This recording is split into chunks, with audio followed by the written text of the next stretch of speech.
Holy smokes! Christopher Columbus, that is no way to address the King and Queen of Spain. What is wrong with you? Okay, so you know how we're looking for a new trade route to India, right? Right. And the Earth is round, right? Right. So I'm thinking we can just sail the other way around the planet, right? Yeah. So I set sail, right? And I reach India, right? Right. Wrong. I did not reach India. I did not. Alright, get to the point. Did you know there's a whole nother freaking continent out there? Okay, and do you think I should care about this? Why? Oh, I'm sorry, did I forget to mention there's gold everywhere? Gold?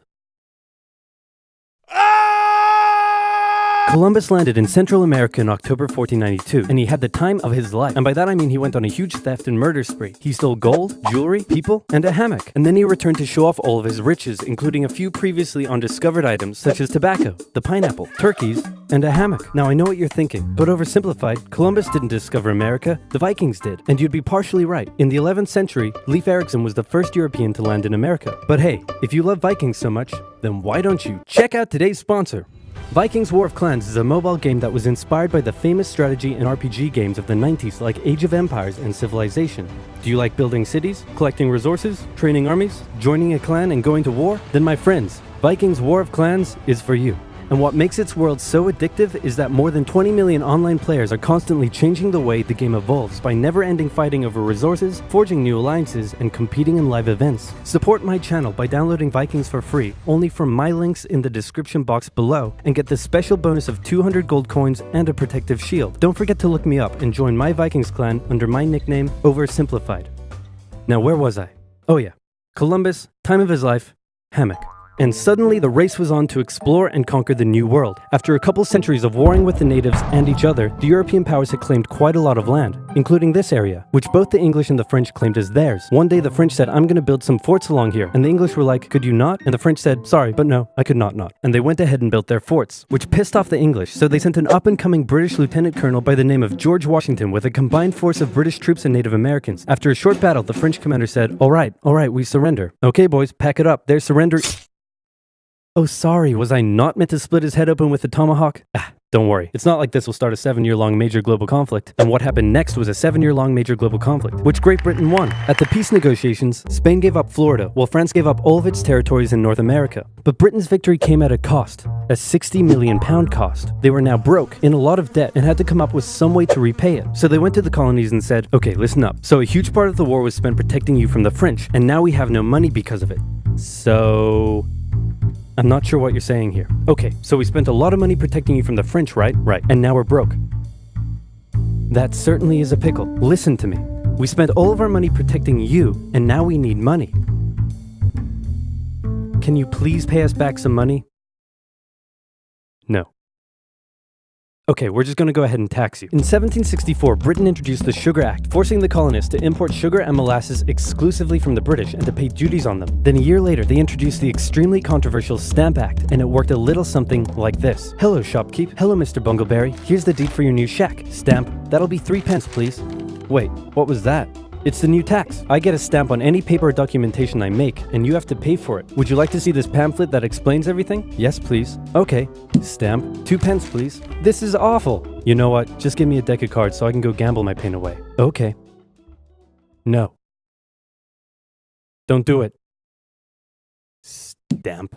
Obviously, the colonists were like, hey my dudes, this new tax legislation right here, this is BS. Until now they had enjoyed relative freedom to rule themselves, and now suddenly Britain was asserting its control. They were especially unhappy because they didn't have any representatives in the parliament that was levying taxes on them. So they protested. Orators gave fiery speeches. British goods were boycotted, and anyone loyal to the British found themselves increasingly harassed. The whole thing actually began to take quite a toll on British business, and after just a couple years, the British were forced to repeal the Stamp Act. But we still desperately need money. What should we do? We could try taxing the colonies. Great idea. Wait, didn't we literally just try that and it failed miserably? Man, look at me. I look fabulous. Have you ever seen such a handsome boy? No siree, Georgie. No way. You're the handsomest, smartest, most popular king that ever lived, and everybody likes you. You're doing such a good job. Your Majesty? Oh, you're still here.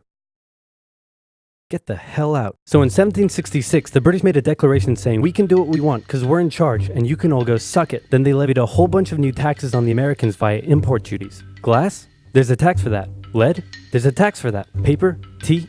Oil? There's a tax for that. And once again, the Americans boycotted British goods, British business felt the pinch, and the British had to back down. Alright, this is ridiculous. They're my colonies and I have to be able to assert my control. Repeal all the new taxes except for the one on tea. Also send 1,000 troops to Boston to take control. Oh, and make the colonists pay for them. And as British troops arrived, the tension in Boston was palpable. You could cut it with a knife, and it was all about to come to a head. On March 5th, a band of local patriots began heckling a British guard at the customs house. More and more Americans joined in the heckling, while more British troops turned up in support of their comrade. Snowballs were thrown at the British. The snowballs turned to rocks, the rocks to oyster shells. The soldiers, outnumbered, panicked. One thing leads to another, and you can see where this is going. 5 civilians were killed. The Patriot press throughout the colonies declared the Boston Massacre an unwarranted crime committed against the people of Boston by the cruel British, and the anger continued to grow. A British revenue schooner that ran aground in Rhode Island was burned by the locals. When it came to light that the governor of Massachusetts supported the suppression of the colonists, his house was burned by the locals. And next, the colonists would set their sights on the remaining tax on tea. On December 16, 1773, a band of patriots known as the Sons of Liberty disguised themselves as Native Americans, marched down to Boston Harbor, boarded a British merchant ship loaded with tea, and in front of thousands of spectators, threw nearly 10,000 pounds worth of tea overboard. The British were disgusted, and they punished Massachusetts with a vengeance. They dissolved its General Assembly, revoked their charter, and sent 3,000 more troops to occupy the city, meaning Boston and Massachusetts were now essentially under the direct rule of Great Britain. And oh boy, were the people pissed. The other colonies saw what was happening and worried they might be next. So they called a brain trust to decide what to do. 56 delegates from 12 colonies gathered and met in Philadelphia at the First Continental Congress, and the roll call read like a who's who of America's finest thinkers. I'm talking lawyers extraordinaire Johnny A and Johnny J, experienced military commander George Washington, businessman and future alcoholic beverage Samuel Adams, fiery orator Patty H, guy who married a rich lady, Big J. Dickinson. And while they weren't present at the first Congress, soon names like James Madison, Benjamin Franklin, Thomas Jefferson, and much later Alexander Hamilton would all serve time in the Continental Congress. The question now, though, was what to do about the British. After much bitter debate and disagreement, they eventually agreed on an amazing solution. They would simply ask the British to stop. Can you stop? No. It didn't work. Okay, then tell the local militias to start arming and be ready at a minute's notice.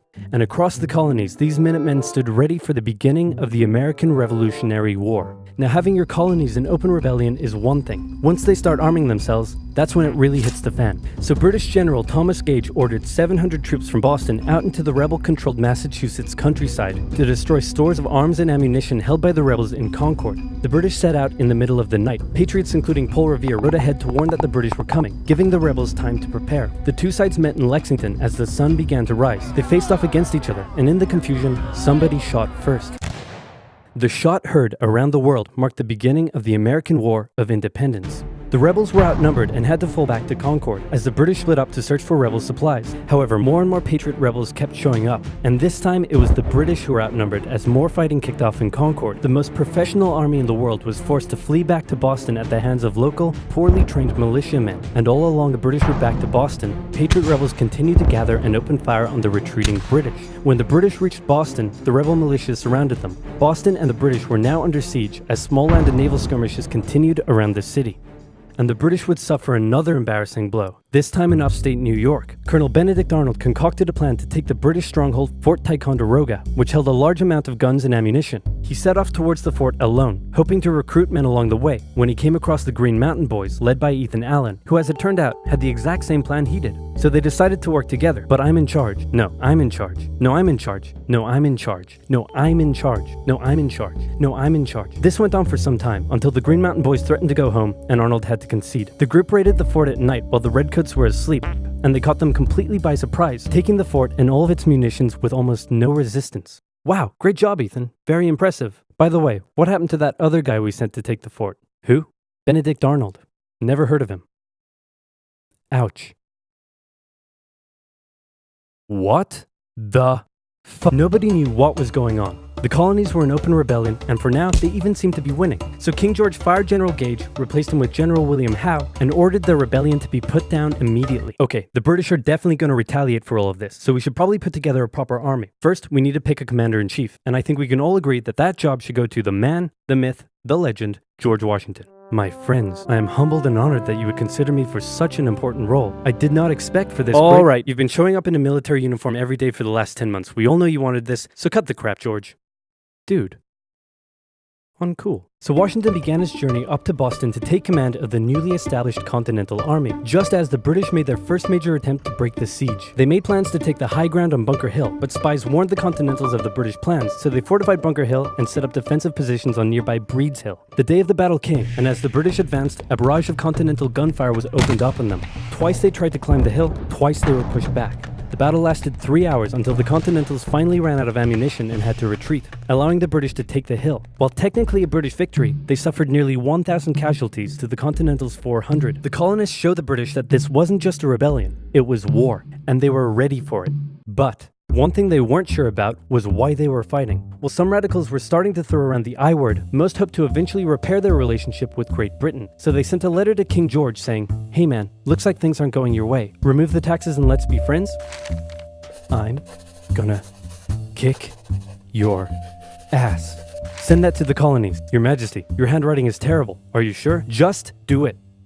What does it say? He's gonna lick my... Gross.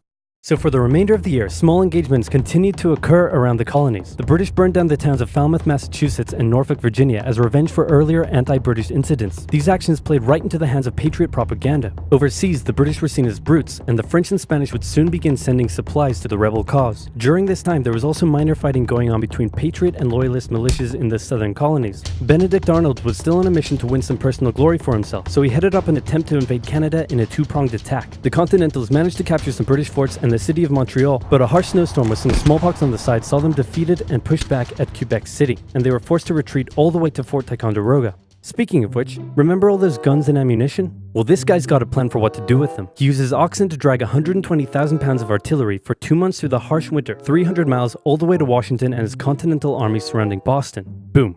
Washington's got himself some big guns, which is fortunate because up until now his army had been suffering through the cold winter, not knowing when the siege would end. Now, they could make a move. Washington wanted to launch a full assault on the city, but his junior officers felt the British were too fortified, and to his credit, Washington was great at hearing and taking on board the ideas of others. Instead, the Continentals worked through the night setting the guns up on Dorchester Heights, overlooking the city, and when dawn broke and the British saw the guns, they knew they were toast. Their positions were completely exposed. It was checkmate. They had no choice but to abandon the city. 120 ships carried 9,000 redcoats and 2,000 loyalists away to an unknown fate, and Washington had his first victory of the war. Washington then moved his army to New York, knowing that when the British returned, they would probably land there. In the meantime, a friendly-looking old man by the name of Thomas Paine had written and published a pamphlet called Common Sense, in which he advocated for total independence from Great Britain. It spread across the colonies like wildfire, and to this day remains the best-selling title in America. It was read aloud in taverns and meeting halls, and brought the idea of independence into the mainstream. Congress began to seriously consider the idea. Thomas Jefferson was selected to write up an official Declaration of Independence, and he went hard, writing that all men are created equal, with certain inalienable rights, including life, liberty, and the pursuit of happiness. Of course, Jefferson had over 100 slaves, but we don't have to talk about that. On the 2nd of July, Congress voted unanimously in favor of independence, and John Adams declared that the 2nd of July would go down as the most remembered day in American history. Then a couple days later, independence actually came into effect. The United States of America was born. There was no turning back now. The Americans tore down a statue of King George in New York and melted him down into 42,000 musket balls. To the British, it was treason, and if the king had his way, Washington and all of Congress would be hung.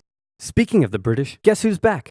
The king sent an intimidating force of 130 warships and 25,000 men to New York. Washington knew that taking on the most powerful military in the world wouldn't be easy. The British set up camp on Staten Island as the Americans dug into defensive positions around Brooklyn Heights, waiting for an attack to come. But the British just waited, wearing down their opponent's nerve while building their own strength. At one point, they launched a big scary artillery barrage and then said, "You know, if I was you right now, I'd probably sue for peace." But Washington told them to shove it. The Americans kept holding out for what was coming, and when they finally hit, they hit hard. 15,000 British troops approached the American position, and the two sides fired on each other in massive rows. But what the Americans didn't realize was they were only fighting a decoy. The main British force was going around to flank the Americans from behind, and when they arrived, they inflicted heavy casualties. The Americans panicked and retreated back to Brooklyn Heights, where they then found themselves trapped between the British army and the river. It looked as though the war was already lost, but luckily, instead of attacking, the British decided to dig in for a siege, and then a thick fog set in, allowing Washington's army to escape across the river unimpeded. The British continued to chase and engage the Americans up Manhattan, and the Americans suffered defeat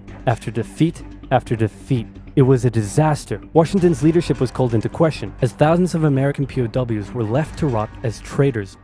Washington's army fled through New Jersey all the way down to Pennsylvania. Rarely had an army been so badly beaten yet survived to fight another day.